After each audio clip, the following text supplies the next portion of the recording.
Assalamualaikum warahmatullahi wabarakatuh. Perkenalkan, nama saya Felicia Ramayufa dengan NIM 22047 dari Prodi Pendidikan Guru Sekolah Dasar kelas 3 pagi.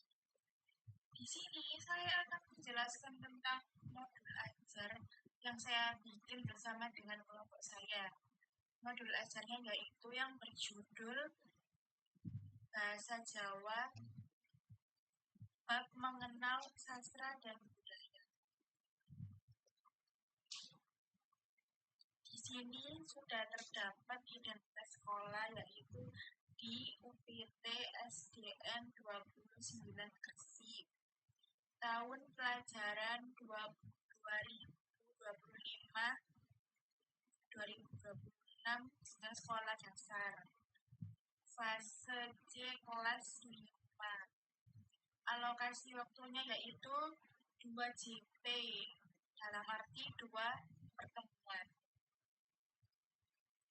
Dan di sini sudah ada kompetensi awal, profil pelajar Pancasila, sarana dan prasarana, target peserta didik, dan model belajar. Nah, kompetensi awalnya yaitu peserta didik mampu memahami pengertian budaya dan tradisi secara umum dan memiliki keterampilan dasar membaca, menulis, dan menyimak. Lalu ada profil pelajar Pancasila. Yang pertama yaitu berkebinekaan global, yaitu saling menghargai keragaman budaya, agama, latar belakang sosial, dan lainnya. Lalu yang kedua ada bergotong royong, yaitu menumbuhkan rasa kekompakan dan bekerja sama peserta didik dalam berkolaborasi ketika berdiskusi dengan teman kelompoknya. Lalu yang ketiga ada mandiri, menumbuhkan kepercayaan diri pada peserta didik yang tidak bergantung pada teman dalam menyelesaikan tugas. Jadi di sini maksud dari mandiri itu siswa diharapkan untuk tidak bergantung pada teman. Lalu yang keempat yaitu bernalar kritis, dalam arti menumbuhkan sifat bernalar kritis peserta didik dalam menyampaikan pendapat ketika berdiskusi maupun dalam waktu pembelajaran klasikal. Lalu yang kelima yang terakhir yaitu kreatif, memunculkan dan mengembangkan gagasan atau ide peserta didik. Jadi kreatif ini siswa diharapkan untuk menumbuhkan ide-ide yang cemerlang.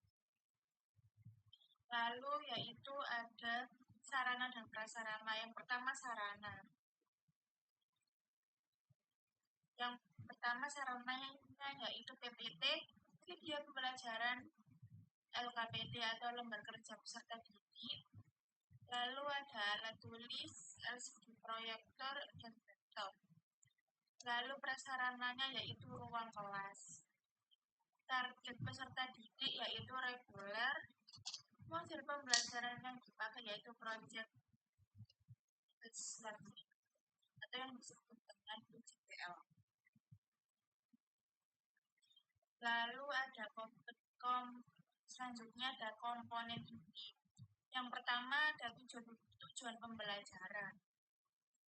Di sini yang pertama yaitu siswa diharapkan untuk mampu mengidentifikasi unsur-unsur sastra dan budaya dalam revisi surah Ijo. Lalu yang kedua ada menganalisis isi dan nilai-nilai luhur dari tembang atau lirik surah Ijo. Lalu yang ketiga ada mengekspresikan pengalaman budaya melalui bentuk karya sastra seperti cerita, puisi, atau tembang.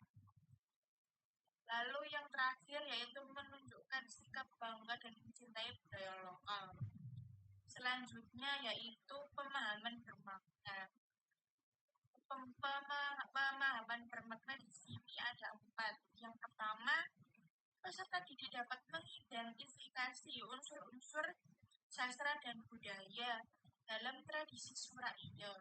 Lalu yang kedua, ada peserta didik dapat menganalisis isi dan nilai-nilai luhur dari tembang atau lirik Sura'iyo. Lalu yang ketiga, ada peserta didik dapat mengekspresikan pengalaman budaya melalui bentuk karya tulis seperti cerita, puisi, dan tembang. Lalu yang terakhir yaitu peserta didik dapat menunjukkan sikap bangga dan mencintai budaya lokal. Selanjutnya ada pertanyaan pemantik. Di sini ada 2 pertanyaan pemantik, yaitu yang pertama, apa tradisi khas yang ada di daerahmu?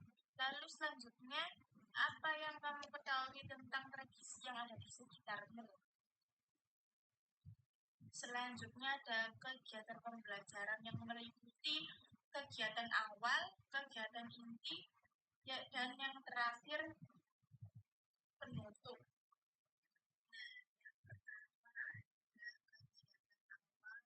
Ayo kasih waktu. Yang pertama, pengajar memberikan salam kepada peserta didik. Lalu pengajar mengajak peserta didik untuk berdoa sebelum pelajaran dimulai. Lalu yang ketiga, ada pengajar mulai menyapa peserta didik untuk menambah semangat belajar hari ini. Lalu pengajar melakukan absensi terlebih dan memberikan pertanyaan serta menyampaikan tujuan pembelajaran. Lalu selanjutnya ada kegiatan yang pertama. Yang pertama, penentuan pertanyaan mendasar. Yaitu pengajar meminta peserta didik untuk mengamati tayangan video yang sudah dipaparkan oleh pengajar melalui PowerPoint. Video tersebut yaitu mengenai tradisi Sura'iyo. Lalu yang selanjutnya, peserta didik melakukan pengamatan dengan cara mengamati tayangan tentang tradisi Sura'iyo. Lalu yang ketiga, peserta didik saling melakukan tanya jawab mengenai tayangan yang sudah diberikan. Lalu ada mendesain perencanaan proyek, yaitu peserta didik untuk menjadi beberapa kecil. Lalu peserta didik dievaluasi oleh pengajar. Lalu peserta didik menyimak petunjuk kegiatan yang sudah diberikan oleh pengajar. Lalu peserta didik bersama kelompok mencermati materi pada media presentasi mengenai tradisi Sura'iyo dalam arti media PowerPoint yang sudah dipaparkan. Lalu selanjutnya peserta didik bersama kelompok merancang menganalisis lirik tembang Sura'iyo. Lalu ada penyusun jadwal pembuatan. Peserta didik bersama pengajar menyepakati bahwa proyek akan diselesaikan pada pertemuan selanjutnya. Lalu peserta didik mengikuti kegiatan untuk menganalisis lirik tembang Sura'iyo. Lalu peserta didik membagi tugas untuk mempersiapkan alat dan bahan. Selanjutnya peserta didik menyajikan hasil diskusi yang sudah dituliskan pada LKPD. Lalu peserta didik yang tidak presentasi dipersilakan untuk bertanya atau memberikan tanggapan kepada hasil diskusi yang sudah dipresentasikan atau yang sedang dipresentasikan. Lalu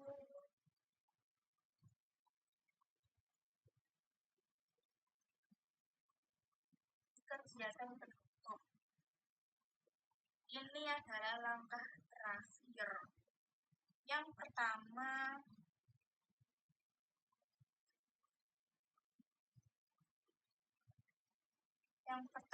peserta didik dibantu oleh pengajar untuk membuat kesimpulan hasil belajar.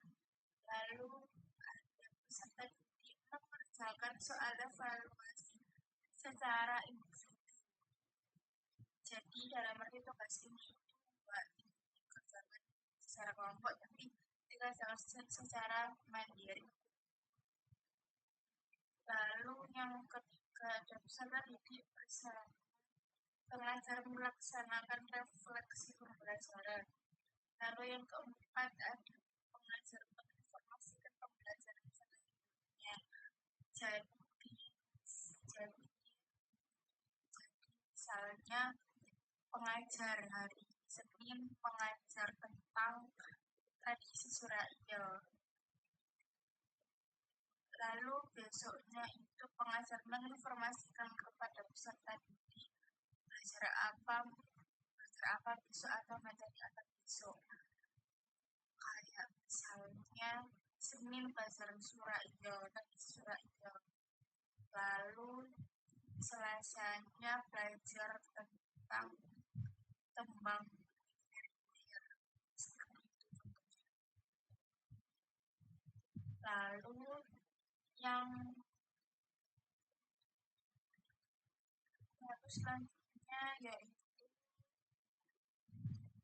pengajar mengajak peserta didik untuk berdoa menurut agama dan kepercayaan masing-masing untuk mengakhiri kegiatan pembelajaran.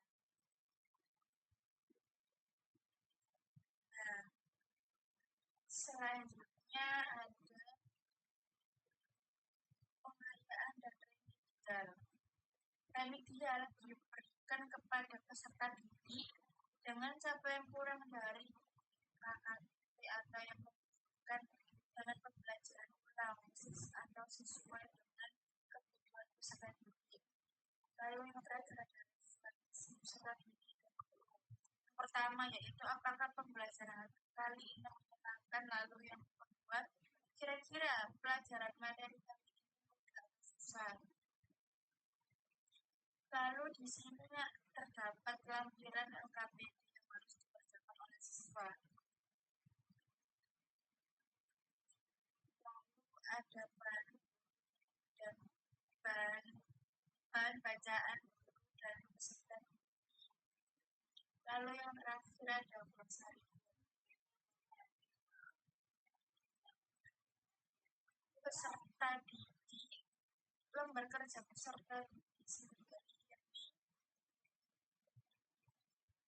Jadi peserta didik di sini itu harus menganalisis lagu Suraio. Nah, menganalisis lagu Suraio terdapat beberapa pertanyaan, yaitu yang pertama, apa judul lagu yang kalian dengarkan? Dari daerah mana lagu ini berasal? Apa isi atau tema dari lagu Suraio? Kelompokmu, apa pesan yang disampaikan dalam lagu? Menurut kalian, mengapa penting pelajari lagu tradisi seperti Suraio? Nah, itu tadi LKPD yang sudah dilahirkan. LKPD-nya sendiri LKPD kelompok. Lalu bahan bacaannya yaitu melalui PowerPoint. Nah, PowerPoint-nya sendiri terdiri dari definisi, sejarah, pelaksanaan, ciri khas Suraio, nilai-nilai dalam Suraio, tembang Suraio, kesimpulan maupun perkembangan dan tantangan. Lalu yang terakhir ada glossary. Glossary terdiri dari yang pertama tradisi, pengertian tradisi, kearifan lokal dan tembang. Nah, yang pertama tradisi contohnya yaitu kebiasaan atau adat istiadat yang dilakukan secara turun-temurun masyarakat. Lalu kearifan lokal, yaitu nilai-nilai budaya yang tumbuh dan berkembang dalam suatu masyarakat sebagai kekuatan dalam kehidupan sosial dan budaya. Lalu yang terakhir ada tembang. Lagu atau nyanyian tradisional ini berbasis bahasa Jawa yang memiliki aturan tertentu dalam syair dan irama. Baik, itu saja yang dapat saya sampaikan. Kurang lebihnya maaf. Dan setelah ini akan ada cuplikan video dari Surah Iqra dan LKPD yang telah dilakukan. Sekian presentasi dari saya. Kurang lebihnya mohon maaf. Wassalamualaikum warahmatullahi